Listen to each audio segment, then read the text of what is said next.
l'information plus fiable que les internets. Pour savoir et comprendre, Mario Dumont. Il y a une entreprise de biotechnologie qui est basée à Québec, il y en a pas mal là-bas, qui vient de lancer une étude clinique chez l'humain pour tester un vaccin contre l'allergie aux chats. Et là, vous voyez venir vaccin, allergie. Il y a tellement de problèmes d'allergie ces années-ci, ça donne peut-être de l'espoir. Le docteur Guy Tropper est vice-président principal affaires médicales chez Angani. Bonjour. Bonjour, Mario. Parlez-nous de ce vaccin. Qu'est-ce qu'il fait? Qu'est-ce qu'on espère qu'il fasse? Qu'est-ce qu'on vérifie dans ses essais cliniques? La problématique de l'allergie aux chats, ça touche beaucoup de monde, facilement une personne sur 8 au Québec. Je le sais parce qu'on avait des chats chez nous avant, puis il y a bien de la visite pour qui c'était un problème. Et donc, oui, c'est un problème social, occasionnel comme ça, mais dans certains cas, pour des personnes qui veulent entrer en couple, par exemple, ou des gens qui veulent entrer dans des professions comme policiers ou des gens qui sont appelés à aller chez même des réparateurs ou des gens qui vont dans tous les domiciles. Exactement. Là. Les gens qui veulent faire carrière dans le domaine vétérinaire, c'est un problème sérieux. Maintenant, la seule façon qu'on avait jusqu'à maintenant de changer le cours de la maladie allergique passait par des injections hebdomadaires pendant plusieurs années avec des risques. Donc, une approche qu'on appelle la désensibilisation. Et là, Angani arrive non seulement avec un nouveau produit, mais un nouveau produit d'une nouvelle catégorie de produits. Donc, un vaccin. C'est un vaccin thérapeutique. Donc, un vaccin, habituellement, on associe ça à la prévention.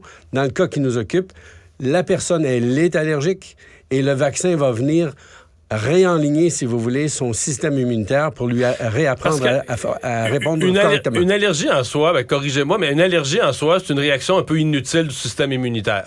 Exact. En fait, c'est un type de réponse immunitaire qui avait sa place, sans doute, il y a plusieurs centaines de milliers d'années, mais qui a moins sa place maintenant. Donc, on est en présence d'un chat, notre système immunitaire réagit à ça, alors qu'il n'y a pas de danger réel pour notre santé. Il utilise exactement un type de réponse immunitaire qui est aberrant. Et là, ce qu'on fait avec un nouveau type de médicament basé sur notre capacité de construire ce qui ressemble à un virus, mais qui est complètement biosynthétique, on induit de la protection chez l'individu. Donc, on réapprend au système immunitaire vis-à-vis des allergènes à répondre comme s'il s'agissait d'un virus ou d'un autre pathogène. Et le résultat, la personne n'est plus rien, peut être en présence d'un chat. Est-ce que là, des demi-éternuements ou plus rien du tout? Jusqu'à maintenant, on a de l'évidence de laboratoire et on commence les études cliniques, donc chez l'humain. C'est vraiment la phase 1 là, chez l'humain. C'est le début des études cliniques où on vise d'abord et avant tout à s'assurer de l'innocuité, donc de la sécurité du médicament, dans des phases ultérieures. Puis on a un programme qui va durer... Donc là, vous cherchez des gens allergiques aux chats? Oui, effectivement, mais on a la bonne chance d'avoir rencontré, d'avoir suscité l'intérêt de grandes autorités internationales. Donc, cette phase-là de l'étude se passe au Collège impérial de Londres avec professeur Stephen Durham, qui est un monument dans le domaine de l'allergie. Donc. Et donc, c'est sur quoi? Sur des patients surtout, des clients surtout au Royaume-Uni? Pour l'instant, ou ailleurs oui. dans le monde? Pour l'instant, oui. Ouais. À terme, les études vont englober regrouper plus de patients. Plus de patients de plus de pays, c'est ça. Exact.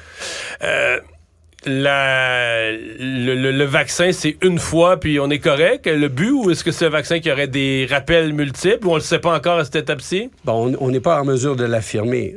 Ce qui nous semble assez probable, c'est que le vaccin va avoir une durée d'action assez prolongée.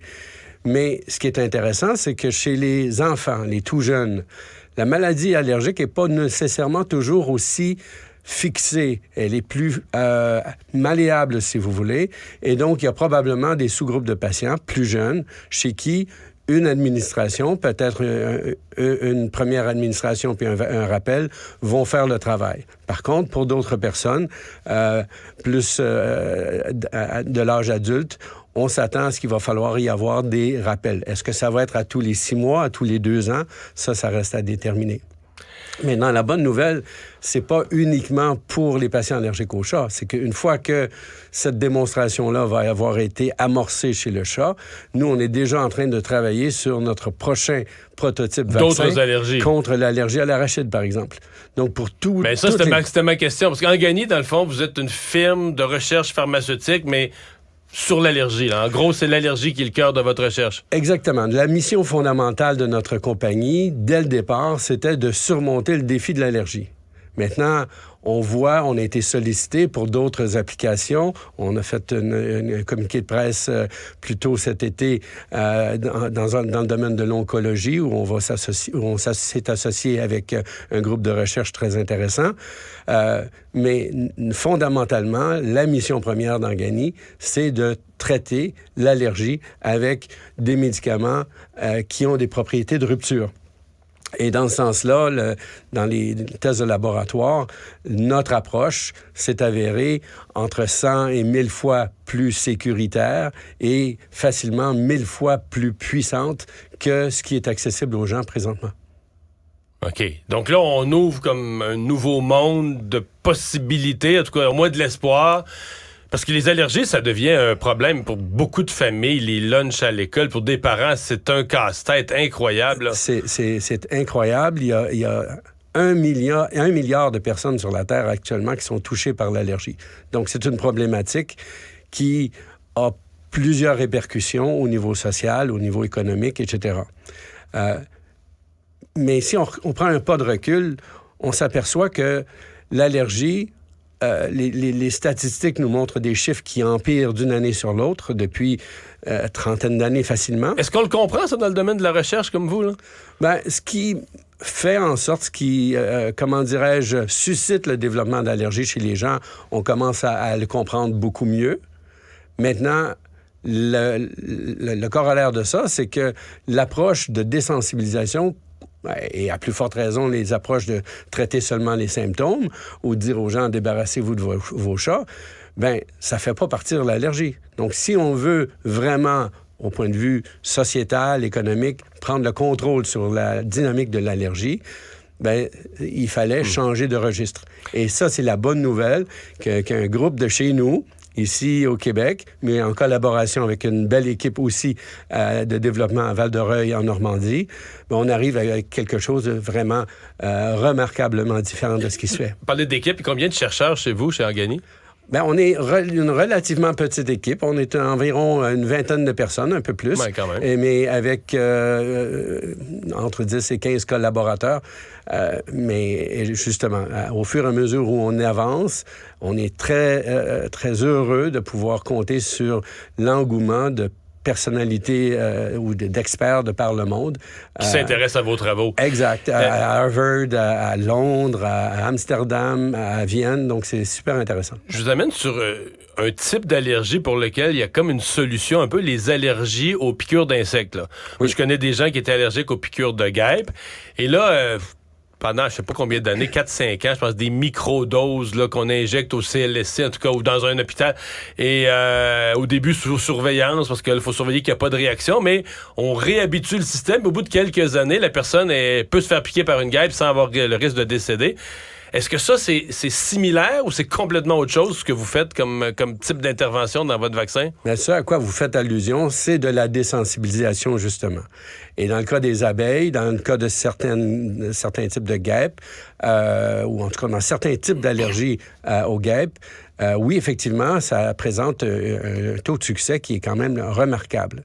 Sauf que c'est extrêmement complexe. C'est des années à avoir des piqûres fréquentes. Effectivement. Puis à chaque administration, il y a toujours le risque d'induire une réaction allergique comme telle. Parce qu'eux, ils utilisent vraiment le poison, dans le fond, en microdose. Alors que vous l'utilisez pas. Vous faites quelque chose de synthétique. Bien, en fait, on utilise le poison, mais le poison, il est réparti sur la structure dont je vous parlais.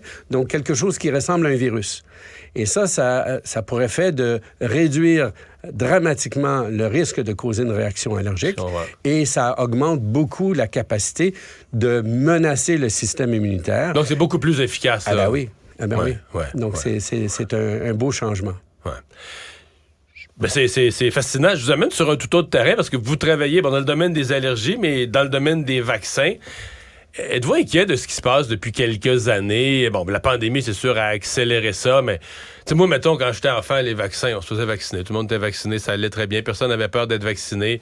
Ça s'est développé un peu dans les années 2000 avec les réseaux sociaux. Puis là, avec la pandémie, il y a comme eu une explosion. Juste le mot vaccin, tu prononces ça dans une salle, puis il y a des gens qui viennent tout à l'envers.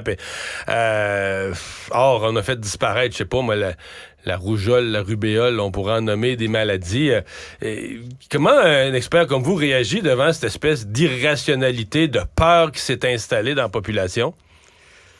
Ben, il y a de la désinformation, il y a toutes sortes de courants de pensée sur lesquels je ne m'épancherai pas. Ouais. Par contre, moi, j'aime mieux vous amener du côté de la préparation antipandémique.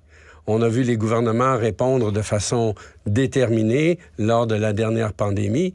Mais désorganisé en même temps. Ben ça, je vous laisse le soin de commenter. Non, mais dans le sens qu'on n'était pas vraiment préparé à ça. Ben, dans l'urgence, à tout le moins. Ouais. Et là, mon message, et ça, c'est très personnel, ça n'engage pas la compagnie Angani, mais c'est que à l'heure actuelle, alors que, la pandémie semble avoir laissé place à une situation plus facilement gérable, c'est quand même maintenant qu'il faudrait se préparer à la prochaine pandémie, parce qu'il va y en avoir d'autres, ça c'est assuré. D'une année sur l'autre, le nombre de pathogènes qui nous menacent ne cesse d'augmenter. Et de la même façon, pour l'autosuffisance en matière de médicaments, et vous avez vu à quel point ça peut être crucial en temps de pandémie, autant que du simple point de vue économique, on a un intérêt à développer chez nous l'expertise et la capacité de répondre efficacement, non seulement en développant un nouveau médicament, mais en étant en mesure de le produire à large échelle avec la bonne technologie pour le faire, et préférablement des technologies dont on est capable de contrôler le coût efficacement. Et là, si vous avez une autre demi-heure, 3/4 d'heure, je pourrais vous parler de celle qu'on utilise. Ça m'intéresse. Mais ma réflexion à moi, je me suis rendu compte un jour, sur les vaccins, je me suis rendu compte un jour que, par exemple, mes enfants savent pas c'est quoi la polio, connaissent pas le mot. Mes grands-parents avaient des amis d'école, des gens de leur âge, la polio, qui venaient toutes croches, puis des membres toutes difformes. Mes parents ont connu ça, mais même pour mes parents, c'était plus des vieux. Les autres, ils arrivaient. Et donc, c'est comme si les vaccins sont victimes de leur succès.